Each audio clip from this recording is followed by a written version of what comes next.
आज का प्रातः क्लास है पंखा बंद कर दीजिए।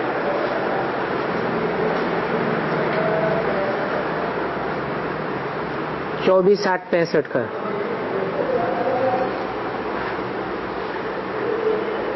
रिकॉर्ड चला है। यही बाहर है दुनिया को भूल जाने की।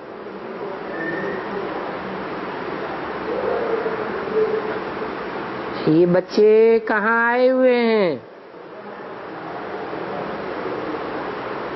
कहेंगे ज्ञान सागर के कंठे पर आए हुए हैं।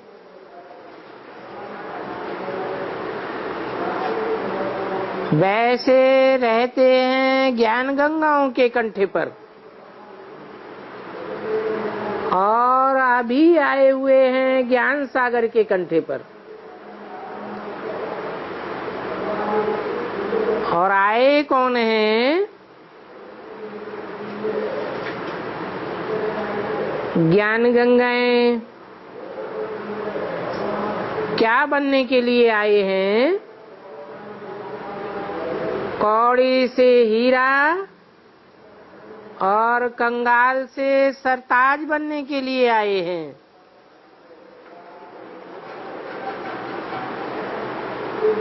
ब्रह्मा, ब्रह्मपुत्रा और शिव है ज्ञान सागर। ये है ब्रह्मपुत्रा नदी। ब्रह्मा बच्चा तो है ना। कहेंगे ब्रह्मा बल शिव, तुम हो पोत्रे पोत्रियां।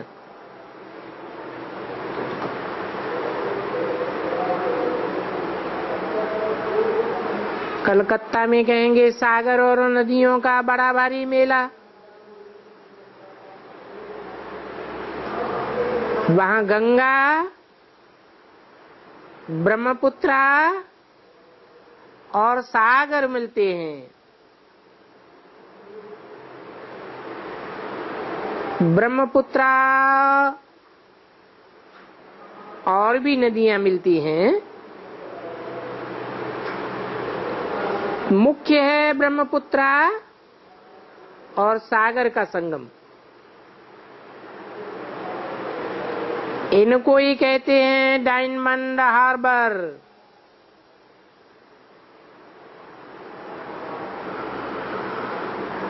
और ये नाम अंग्रेजों ने रखा है।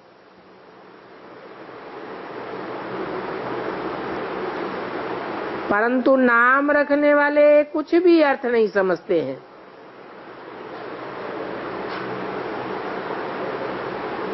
कि ये डायमंड हार्बर नाम क्यों रखा हुआ है?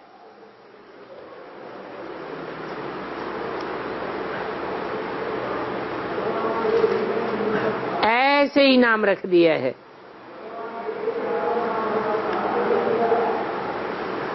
अभी बाप अर्थ समझाते हैं।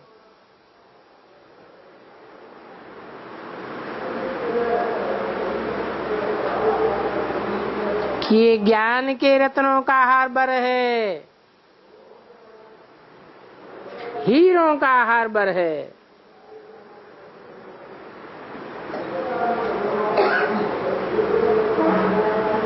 हीरे जैसी आत्माएं इकट्ठी होती है ना, तो बाप अर्थ समझाते हैं। तुम इस समय आए हो ब्रह्मपुत्रा और ज्ञान सागर के पास सन्मुख।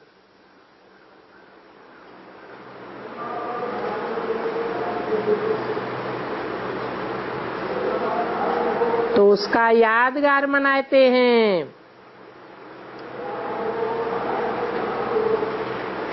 नाम रख दिया है डायमंड हार्बर।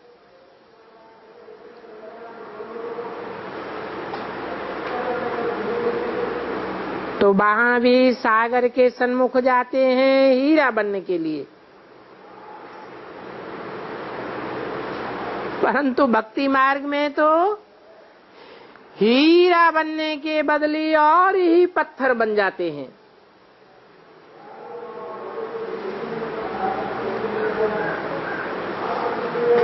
क्योंकि वो है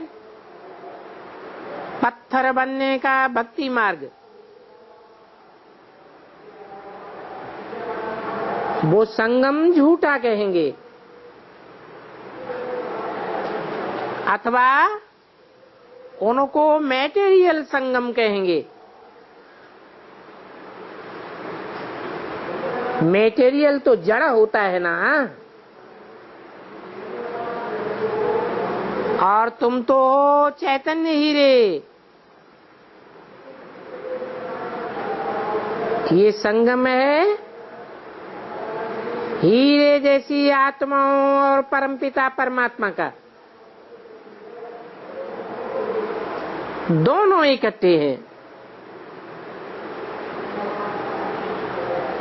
वो भक्ति मार्ग में जड़ गाया जाता है और ये है चैतन्य।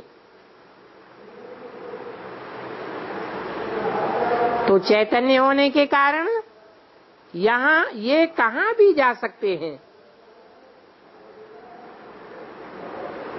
तो ये जैसे कि हो गया हीरे जैसा बनने का संगम। कहेंगे हीरे जैसा बनो, अर्थात ज्ञान की चमक मारते रहो।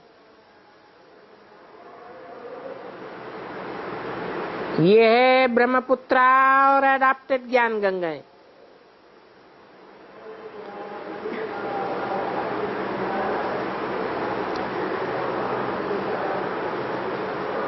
वो नदियां तो अनगिनत हैं। सबको मालूम है भारत में इतनी नदियां होती हैं और ये तो अनगिनत हैं। इन ज्ञान गंगाओं का अंत नहीं पाया जा सकता। सागर से नदियां इस समय ही निकलती हैं। जड़ सागर की बात नहीं है, जड़ नदियों की बात नहीं है। तो पहले तो ब्रह्मपुत्रा निकलती है,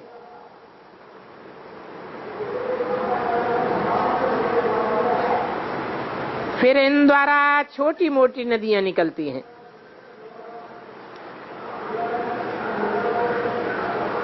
तुम जानते हो नंबरवार पुरुषार्थ अनुसार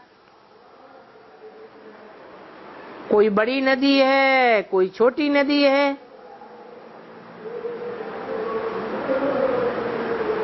ये सब मनुष्यों को हीरे जैसा बनाती है।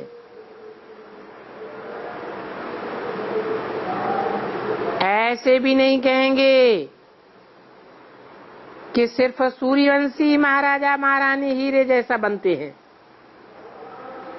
नहीं, यथा राजा रानी तथा प्रजा। तुम सबका जीवन हीरे जैसा बनता है।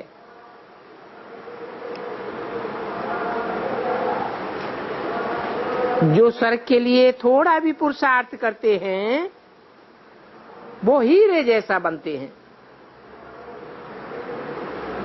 ये ब्रह्मपुत्रा बड़ी नदी है और ये सागर के साथ इकट्ठी रहती है। तुम बच्चे जब आते हो तो अंदर में ये जानते हो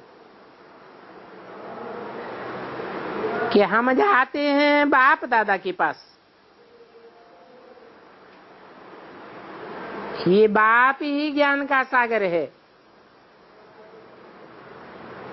फिर प्रवेश करते हैं ब्रह्मपुत्रा अर्थात ब्रह्मा में।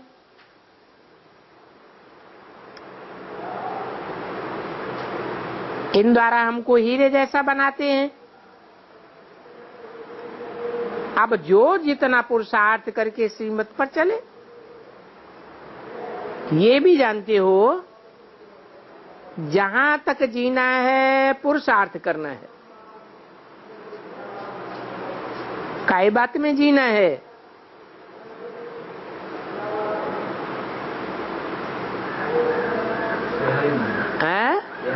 देह अभिमान में जहां तक जिएंगे पुरुषार्थ करना पड़े।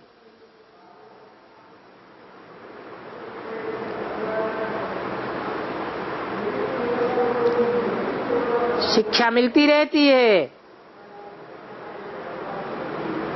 इम्तिहान की रिजल्ट तो विनाश के समय निकलती है। एक तरफ रिजल्ट निकलेगी और दूसरी तरफ विनाश शुरू हो जाएगा।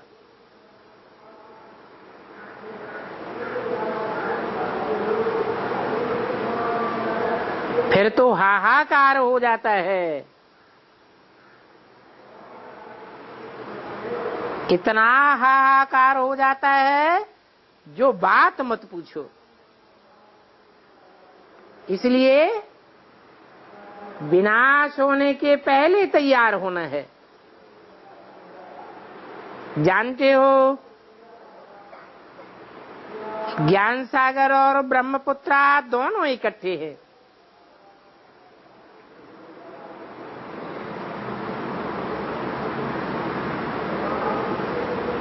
ब्रह्मा की लाइफ 100 साल दिखाते हैं, तो समझना चाहिए कि बाकी कितना समय होगा।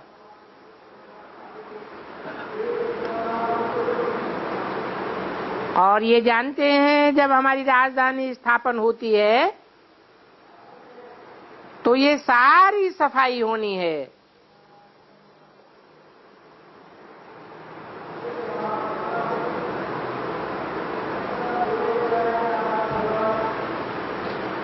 फिर तुम पावन बनते रहते हो। वो है पतित। जब सभी पतित खलास हो जाएंगे,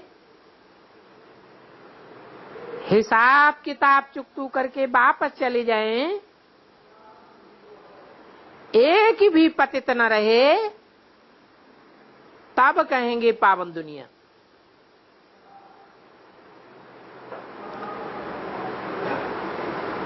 तुम इस समय है पावन।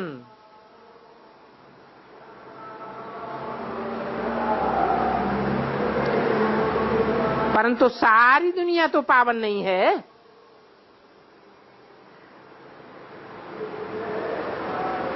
कहेंगे पावन बननी है।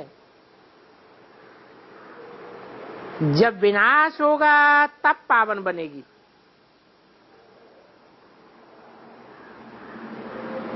तुम पहले ही पावन बनते हो,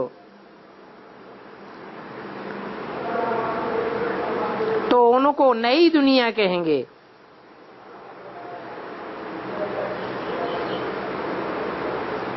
नई दुनिया का संबंध कोई पूछे तो समझाना चाहिए जब महाराजा महारानी तख्त पर बैठते हैं तो नई दुनिया का संबंध शुरू होता है।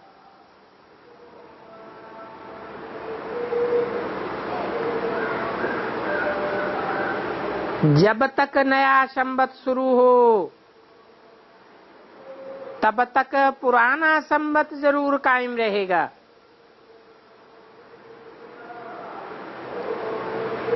तो यहां से संबंध शुरू नहीं होगा। हम ब्राह्मण भले नए हैं, परंतु दुनिया अथवा सारी पृथ्वी थोड़े ही नहीं है। अभी तो है संगम। कलयुग पूरा हो सतयुग आना है।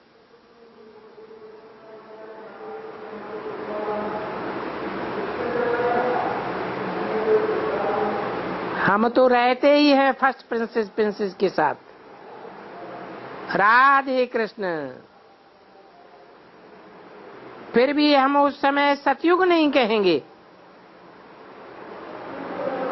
जब तक कि लक्ष्मी नारायण तख्त पर न बैठे,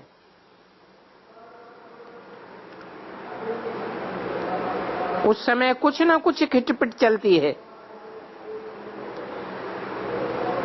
बल कृष्ण आ जाते हैं तो देखो ये सब विचार सागर मंथन की बातें हैं। सतयुग कब शुरू होगा? कहेंगे सूर्यवंशी डायनेस्टी का संवत फलाना। प्रिंस प्रिंसेस के नाम पर कब संवत नहीं होता है? बाकी बीच के समय में आना जाना होता रहता है। 24-8-65 की वाणी का दूसरा पेज। तो छी को भी जाना है, क्योंकि कुछ न कुछ तो बचे हुए रहते हैं ना। जो बचे हुए हैं वो भी वापस आ जाते हैं,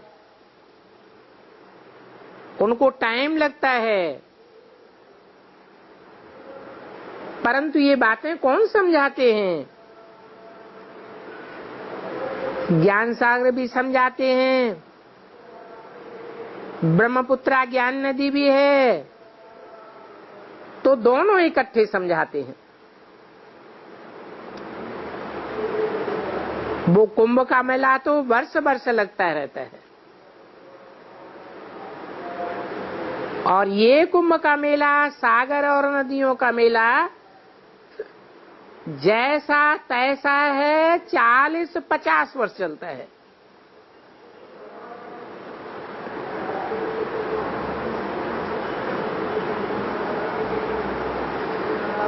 तो तुम बच्चे कहेंगे हम जाते हैं माता पिता या ज्ञान सागर बड़ी नदी के पास। बाबा हमको इस बड़ी नदी और नदियों द्वारा वर्षा दे रहे हैं, अर्थात हीरे जैसा बनाते हैं। कुंभ के मेले में कितना खुशी से, बड़े सिदक से जाते हैं और वहां मनसा वाचा कर्मणा पवित्र रहते हैं। परंतु वो तो है जड़ यात्रा। यात्रु अपना कल्याण करना चाहते हैं,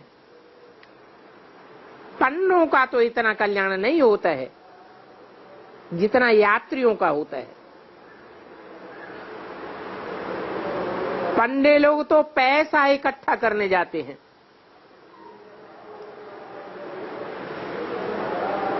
तो उनके पास इतना सिदक भी नहीं आता है,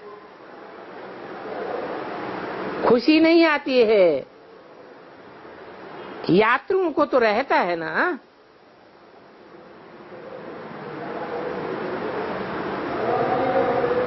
वो पंडे लोग तो पैसा इकट्ठा करके खाते रहते हैं, तो वो है झूठे पंडे। यात्रियों की बुद्धि में रहता है कि हम दर्शन करें,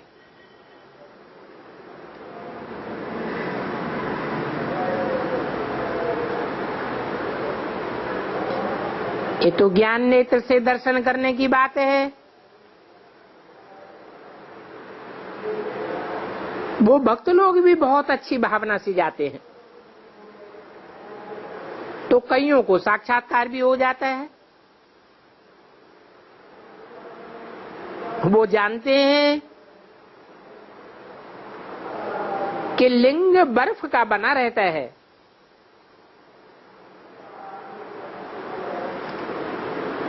बर्फ में तो गर्मी नहीं आती होगी। उनके सामने जाने से ही बर्फ ही जैसे देखने में आती है।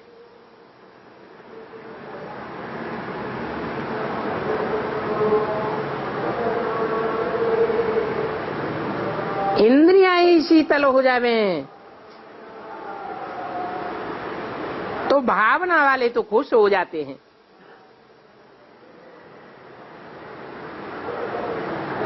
कहते हैं ये तो कुदरत है,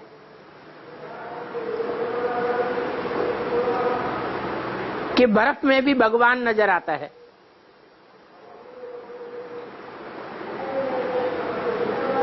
जरूर भगवान है, तब तो बर्फ में भी लिंग बन जाता है। मनुष्यों की ऐसी भावना बैठ जाती है। परंतु वहां भक्ति मार्ग में तो कुछ है नहीं। वो तो हर बात में झूठ ही झूठ बोलते रहते हैं। गाते भी हैं झूठी माया, झूठी काया, झूठा सब संसार। ये यात्राएं आदि सब झूठी हैं। सच्ची यात्रा तो तुम्हारी अभी हो रही है। मनुष्य समझते हैं कि हमने बहुत धक्के खाए हैं, अब कहां भगवान मिल जावे। परंतु भगवान मिलता ही नहीं है। बाबा ने समझाया भगवान का चित्र ही निकाल सकते, कोई नहीं निकाल सकता। बिंदी का फोटो थोड़ा ही होता है। वो तो समझाने के लिए कहा जाता है स्टार है।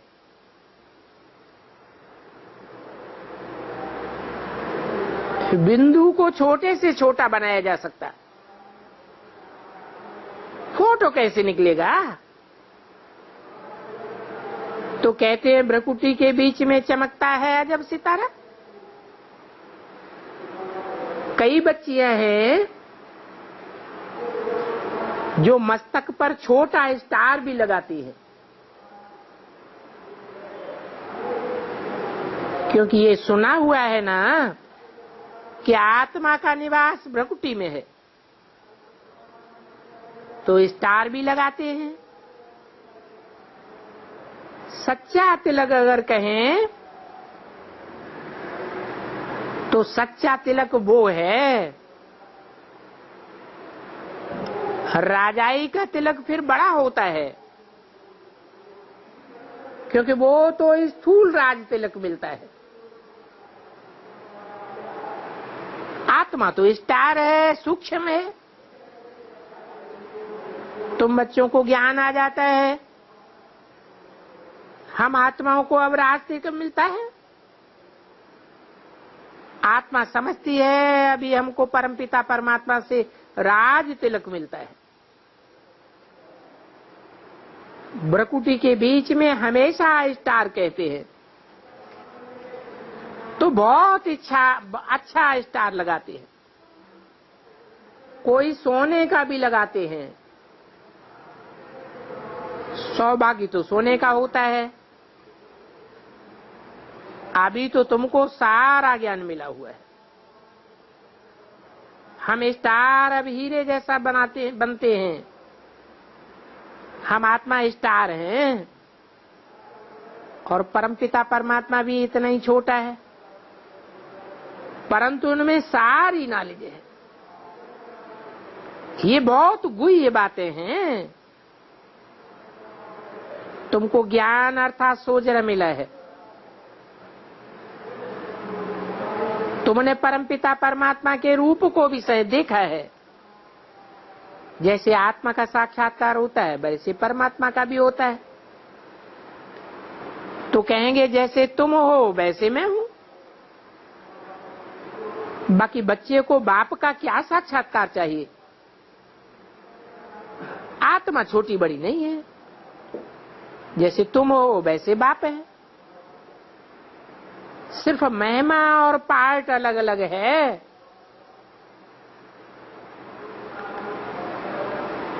ये दिखाने के लिए शालिग्राम छोटे छोटे बनाते हैं और शिवलिंग बड़ा बनाते हैं। हाँ, आत्माओं का पार्ट अलग अलग है। एक न मिले दूसरे से, क्योंकि एक्टर्स का पार्ट एक जैसा थोड़ा ही हो सकता है। तो इनको ईश्वरीय कुटुंब कहा जाता है। वास्तव में ड्रामा की कुदरत कहेंगे। बाप ऐसे नहीं कहते हैं कि मैंने ड्रामा बनाया है, क्योंकि अगर बनाया है तो फिर प्रश्न उठता है कब बनाया। तो इनको कहा ही जाता है कुदरत। ये चक्कर कैसे फिरता है सो अभी तुम जान गए हो। आत्मा स्टार है, उनमें कितना बड़ा पार्ट है। परमपिता परमात्मा को सर्वशक्तिवान, वर्ल्ड ऑलमाइटी अथॉरिटी, ज्ञान का सागर कहा जाता है। यहाँ किसी को ज्ञान का सागर नहीं कहा जाता है। वेद शास्त्र आदि पढ़ने वाले शास्त्रों का ही ज्ञान सुनाते हैं। बाकी बाप में जो ज्ञान है वो ज्ञान तो कोई में भी नहीं है। भगवान ही आए सहज राजयोग, सहज ज्ञान सिखलाते हैं। उनको ही ज्ञान का सागर कहेंगे। तो ये नदियों का मेला लगता है सागर के साथ। ये भी समझते हो सागर से नदियां निकलती हैं। कई बच्चों को तो ये भी याद नहीं रहता है। तुम्हारी बातों को कोई भी नहीं जानते हैं कि ये ज्ञान सागर कैसे आते हैं।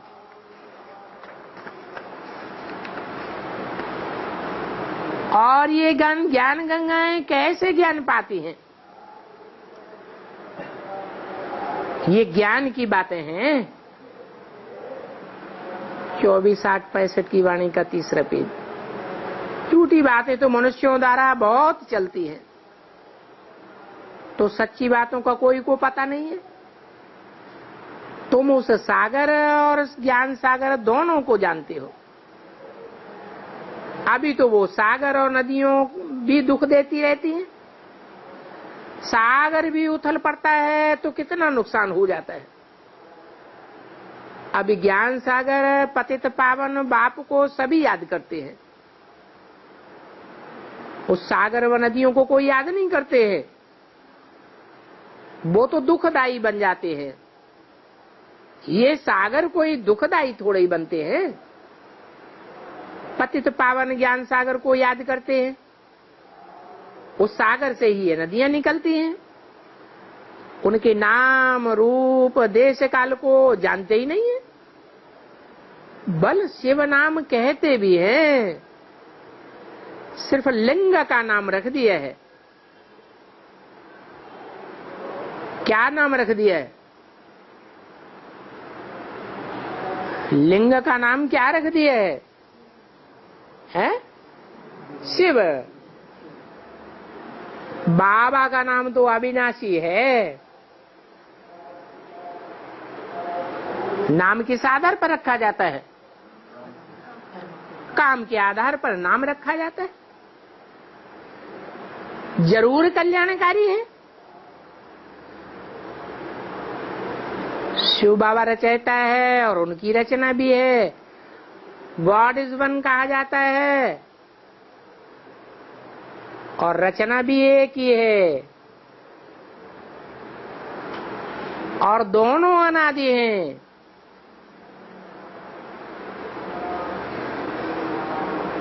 कौन है गॉड इज वन और कौन उनकी रचना है?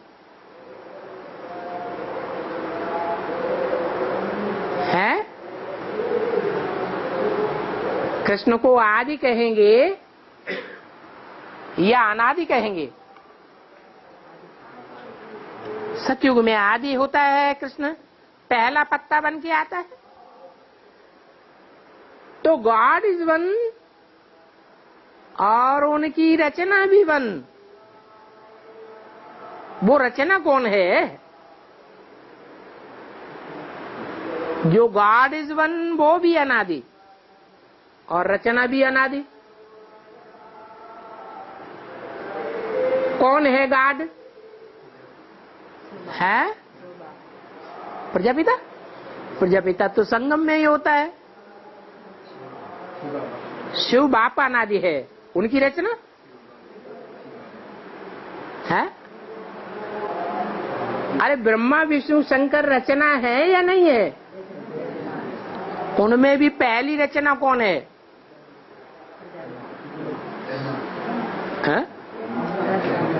ब्रह्मा तो नीचे बैठा है। ब्रह्मा सूक्ष्म वतन में नीचे बैठा है या ऊपर बैठा है? तो ऊपर की स्टेज में कौन है? गॉड इज वन, तो गॉड का बच्चा भी वन कहा जाता है। तो कैसे अनादि हैं वो बाप बैठ समझाते हैं।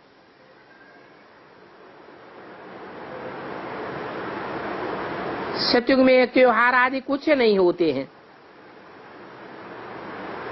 ये सब गायब हो जाते हैं, फिर भक्ति मार्ग में शुरू होते हैं। तो इस समय जो पार्ट चल रहा है पतित से पावन बनने का, इनके जो त्योहार बनेंगे वो भक्ति मार्ग में शुरू होंगे। मनुष्य समझते हैं कि स्वर्ग था, फिर स्वर्ग आवेगा, परंतु इस समय तो कलयुग है, नरक है, परंतु इनकी आयु का कोई कोपी पता नहीं है। तो घोर अंधियारा ये है, कल्प की आयु का किसको भी पता नहीं है। कहते भी ये ड्रामा है जो फिरता रहता है, परंतु आयु का पता न होने के कारण कोई भी समझते नहीं। इसलिए कहा जाता है घोर अंधियारे में है, कलयुग की आयु अब पूरी हुई है, फिर सतयुग की आयु शुरू होगी। बाकी भी विद्वान लोग तो साफ शास्त्र ही पढ़ते रहते हैं, शास्त्र है भक्ति मार्ग के। ये बाप तो शास्त्र नहीं पढ़ते हैं, ये कहते हैं इन वेदों शास्त्रों जप तप आदि से तुमको कब भी जीवन मुक्ति नहीं मिल सकती। ब्रह्मा के मुख द्वारा बाप सभी वेदों शास्त्रों का सार समझाते हैं। तो उन्होंने ब्रह्मा को शास्त्र दे दिए हैं।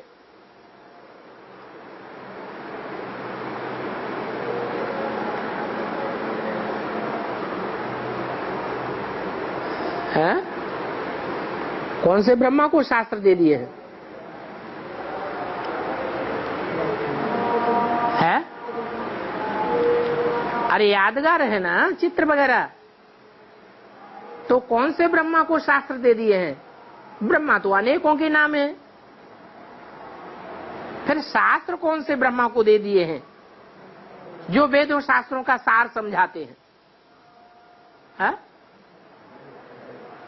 कौन सा ब्रह्मा है जो वेदों शास्त्रों का सार समझाता है? प्रजापिता ब्रह्मा है। वो भी शास्त्र सभी थोड़े ही हाथ में पकड़ सकते हैं, सब शास्त्र हाथ में पकड़ते हैं क्या? वह ब्रह्मा द्वारा कोई सब शास्त्र थोड़े बैठ सुनाते हैं। कौन से सुनाते हैं? ब्रह्मा के हाथ में कौन से शास्त्र दिए हुए हैं? 4 हाथ हैं, चारों में शास्त्र दिए हुए हैं। कौन से हैं? वेद है ना। कहते हैं ब्रह्मा के मुख से वेद वाणी निकली। तो भक्ति मार्ग वाले जानते हैं कि ये सब शास्त्र तो भक्ति मार्ग के ही हैं, और ये तो पढ़ते ही आए हैं। कब से पढ़ते आए जानते कुछ भी नहीं है, सिर्फ कह देते हैं अनादि है। कहते हैं वेद व्यास ने शास्त्र रचे, तो वेदों को वो लोग बहुत ऊंचा मानते हैं, परंतु लिखा हुआ है वेद शास्त्र आदि सब गीता के पत्ते हैं, अर्थात रचना है। तुम बच्चे जानते हो ये शास्त्र आदि सब फिर वो ही बनेंगे।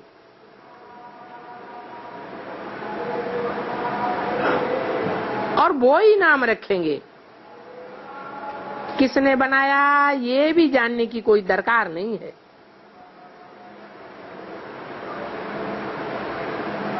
जिसने बनाए हैं वो भी झूठे शास्त्र बनावेंगे। समझते हैं क्राइस्ट का बाइबल बाद में लिखवाया गया। ऐसे नहीं कहेंगे बाइबल शुरू में ही बना है, नहीं। ये तो सब भक्ति मार्ग में बनते हैं। क्रिश्चियन धर्म के जब बहुत होवे तब चर्च बने, बहुत भक्त बने तब चर्च में जावे। तुम जब भक्ति मार्ग में जाते हो फिर ढेर मंदिर बनाते हो। अभी तुम जानते हो हम फिर से पूजी बन रहे हैं। फिर हम पुजारी बनेंगे तो मंदिर आदि बनावेंगे। राजा रानी मंदिर बनावेंगे तो प्रजा भी बनावेगी। भक्ति मार्ग शुरू होने से फिर सब मंदिर बनाने लग पड़ते हैं। कोई बनाते हैं, कोई मंदिर में जाते हैं। पैसे तो बहुत रहते हैं ना, घर घर में मंदिर बना सकते हैं। एक एक के घर मंदिर हो सकता है। महाराजा ने कोई फैशन निकाला तो झट मंदिरों में पूजा शुरू हो जाती है। तुम ही पूजे फिर तुम ही पुजारी बनेंगे, और वो भी नंबरवार बनेंगे। तुम जो पूजी बनते हो वो ही फिर पुजारी बन लक्ष्मी नारायण राम सीता आदि के मंदिर बनावेंगे। लक्ष्मी नारायण की राजधानी में तो राम सीता का मंदिर नहीं बन सकता है। मंदिर तो बात में बनते हैं ना भक्ति मार्ग में। जैसे जैसे गिरते जाते हैं मंदिर बनाते जाते हैं। सूर्यवंशियों और चंद्रवंशियों की प्रॉपर्टी है, वो वैश्यवंशी शूद्रवंशी भी भोगते हैं। नहीं तो ये राजाई कहां से आई? ये राजाई किसने स्थापन की? तो वो प्रॉपर्टी चली आती है। बड़ी बड़ी प्रॉपर्टी जो है वो फिर छोटी होती जाती है। छोटी होते होते फिर आखिरी कुछ भी नहीं रहता है, क्योंकि आपस में ही बांटते रहते हैं। 24, 8, 65 की वाणी का चौथा पेज। ये मुसलमान आदि लोग तो बाद में आते हैं। तो बच्चों को समझ में आ गया है कैसे हम पूजी बनते हैं, कितना समय बनते हैं, फिर कैसे पुजारी बनते हैं। अभी समझ गए ना परमपिता परमात्मा का नाम, रूप, देश, काल और उनका पार्ट। भक्ति मार्ग में भी भक्तों की शोभावना बाप ही पूरी करते हैं। अशुद्ध भावना रावण पूरी करता है। अभी तुमको ज्ञान सागर ने सारा ज्ञान बुद्धि में बिठाई दिया, परंतु वो सारा ज्ञान सब तो नहीं सुनेंगे। जो कल पहले वाले हैं वो ही निकलते रहेंगे। तुम पंडे लोग आगे आए तो आगे आगे वर्ष आए, फिर अब आए हो तो कुछ नहीं लाए हो, कुछ छोड़कर भी आए हो। जो अजन आने लायक बने हैं दूसरी बार फिर नए नए को लावेंगे। वृद्धि तो होती रहती है ना। सूर्यवंशी डायनास्टी, चंद्रवंशी डायनास्टी सब यहाँ बननी है। जितना जो अच्छी सर्विस करेंगे वो ऊंच पद पावेंगे। एक दो को आप समान बनाते वृद्धि को पाना होता है। जितना आप सामान बनावेंगे उतना उच्च पद पावेंगे। तो अपनी अपनी दिल से पूछना होता है, कितने पर रहम करके और उनको मार्ग बताया, वो फिर इस मार्ग पर चल पड़ा। अगर खुद नहीं चल सकते हैं तो औरों के लिए हॉस्पिटल व यूनिवर्सिटी बनावेंगे।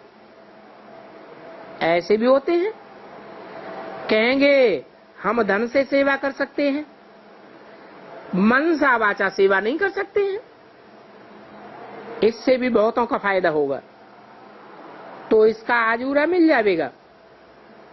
ऐसे ऐसे फिर प्रजा में भी आ जाएंगे, कहेंगे हम नहीं कर सकते हैं, हमको फुर्सत नहीं है, बाकी हाँ हम मदद कर सकते हैं। तो अच्छा खोलो सेंटर। युक्तियां रची जाती हैं, बड़ा मकान आदि भी नहीं बनाओ, किराए पर ले लो, मकान तो फिर भी एक हो जाएगा ना। ऐसे खर्चा नहीं करो, लाख 1.5 लाख से ब्रांचेस निकालो, सीमत पर चलो, तो बहुत सेंटर समृद्धि को पाते जाएंगे। घर घर में हॉस्पिटल होनी चाहिए। बेचारे बहुत बीमार हैं, बहुत रोगी हैं, परंतु इन बातों का कोई को पता नहीं है। इस समय सारी दुनिया रोगी है, ये साधु संत आदि सब रोगी हैं। तो कितनी हॉस्पिटल होनी चाहिए। मकान बनाते ही बनाते अगर मर जाए तो शुभ कार्य में देरी नहीं करनी चाहिए। ये शिव बाबा भी किराए पर मकान लेते हैं, रथ लेते हैं ना, तुम भी किराए पर लेकर के सेंटर खोलते जाओ तो बहुतों का कल्याण होगा, बहुतों की आशीर्वाद तुमको मिलेगी। तो बाप कितना राज बैठ समझाते हैं, बाप के मददगार बनो। वो भी समझाते रहते हैं कि कैसे मददगार बनो। मनुष्यों के पास जो इतना धन है सब व्यर्थ है, बाप को तो इतनी दरकार ही नहीं है। बाप तो करन करावन हर है ना, इनसे भी कराया है, सब से कराते रहते हैं।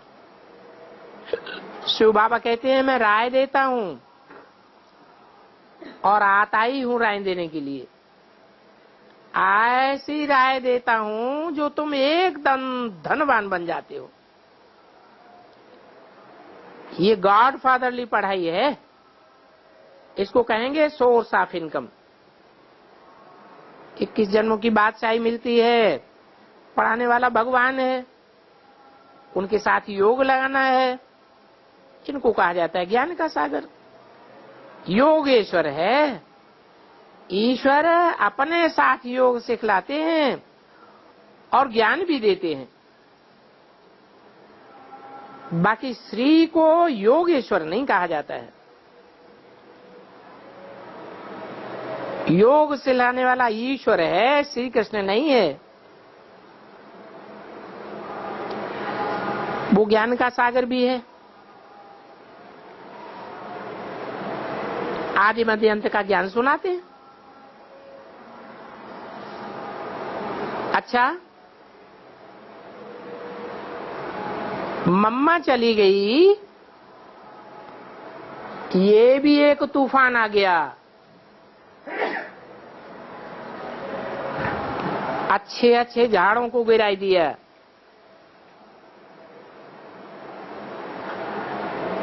संशय बुद्धि हुए।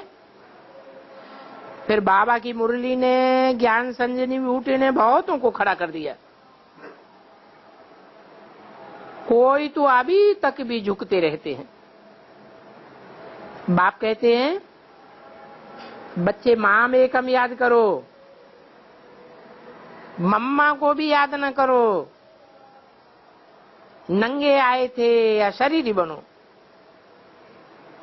अशरीर बाप को याद करो, ये मंजिल है। फिर भी पक्का बनने के लिए पुरुषार्थ कराते रहते हैं। अच्छा, माता पिता बाप दादा का सिकिंदे बच्चों प्रति याद प्यार। ओम शांति।